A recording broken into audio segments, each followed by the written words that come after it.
Welcome to Cycling Plus's Bike of the Year Awards 2016. Today we're going to talk about the bikes in our first price category. That's up to £1,500, that's around $2,000 US.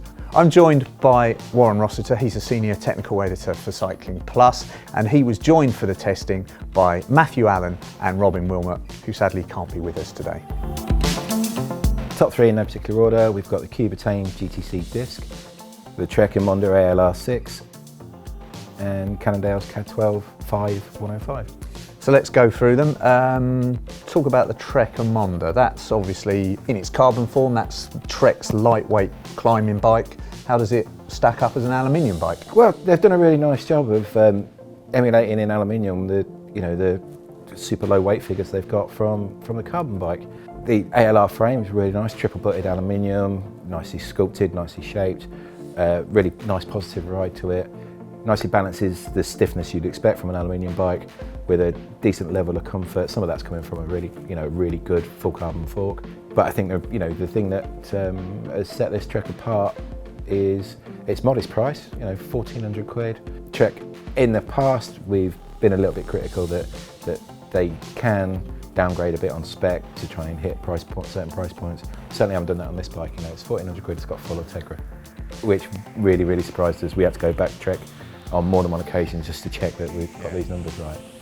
It all builds into a really fine handling, great riding bike, got decent comfort levels. Trek are obviously helped that they've got Bontrager as their parts partner, as it were, and Bontrager equipment has just got better and better over the years. And it's all added up to a bike that as a whole is just fantastic value, great ride, and really deserving to be at the top of the tree. Yeah. Anything you'd change on it? Not especially. Out of the box, for the money, there's very little you'd want to change. The gear ratio is good, it's well suited to big long days out and big climbs. Things like saddle choice is one of the things you might change. You might want to upgrade the cockpit at some point in the future. The bar tape might be a little bit thin. We'd probably like to put some gel padding on there to get a little bit more comfort. But as I say, out of the box, it's a bike you just get on and just ride all day. Well, let's stick with aluminium then. Cannondale, the CAAD12 105. Yeah, it's almost like the engineers at Cannondale have gone, well, we were the guys that pioneered aluminium, especially in lightweight race bikes, going back to the Cipollini days, the Seiko team and things like that, where they were the dream bikes. But they've seen, over recent years, Trek, Specialized, even the likes of Canyon and Rose, all coming up with real top class aluminium machines, and they've come back fighting with the CAAD12. It's interesting to see that the previous model was a CAAD10, because Cannondale. Yeah, what happened to 11? Well, Cannondale, they told me that they believe that this is such a jump, such an advancement in what they do with aluminium that it's a bit spinal tap. It's too better than the CAAD10. That's good to hear. Which does sound like hype, especially coming from an American brand, but you only have to get on it and ride it, and you're blown away by just how good this bike rides. But it's got a real nice level of compliance because they've put in the 25.4 seat post standard that they brought in on a previous Bike of the Year winner, the Synapse, and they've also introduced on the Evo, where you get that slightly slimmer post, gets a little bit more flex, a little bit more comfort, and they've also put the super light full carbon fork from the Evo on the front end of this bike. And when you think this bike's 1,300 quid, it's just amazing. We've got guys on the test team, we've got guys in the office that are owners of the previous Evo and big fans of that bike, and they've all got on this CAAD12 and gone, oh, actually this is better. And that's that's really surprising. And how about the Cube then? How does that stack up to its carbon? So, automatically people will think, well, carbon, that's better than aluminium. Yeah. Well, that's to be debated, I think, especially at the level of aluminium's got to now.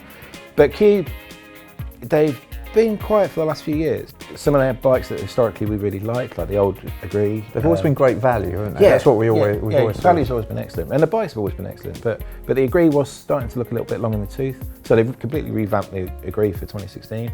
But they moved it much higher up the price bracket, which allowed them to bring in this bike, the Attain, which shares a lot of the design features from the Agree. Drop seat stays, giving a little bit more exposed seat tube, a little bit more compliance at the back.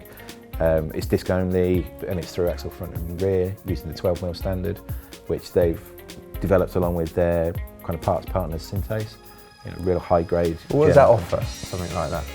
Well, the through axle front and rear just gives you that extra solidity, extra bit of stiffness at the front end and at the back as well. And you occasionally can find with a bike that solely relies on quick releases through its discs, when you're putting it under real high power and real high stress, you can get a little bit of movement, and then you'll get a little bit of disc rub, which is not what you want.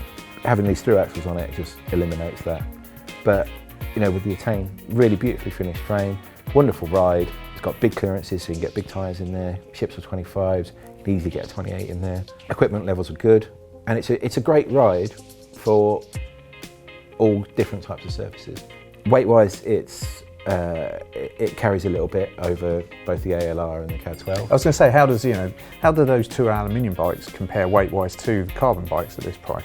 To be honest, if you take something like the CAAD12, it's got a sub 300 gram fork from the Evo, and the frame weight is just over a kilo. You'd be hard pushed to find a carbon bike at £1,300 that can hit those figures. So there you have it, that's our top three fantastic bikes. Warren knows who's won, I'll let you into a secret, I do too. If you want to know who's won, make sure you don't miss the big reveal, which is coming very, very soon to BikeRadar.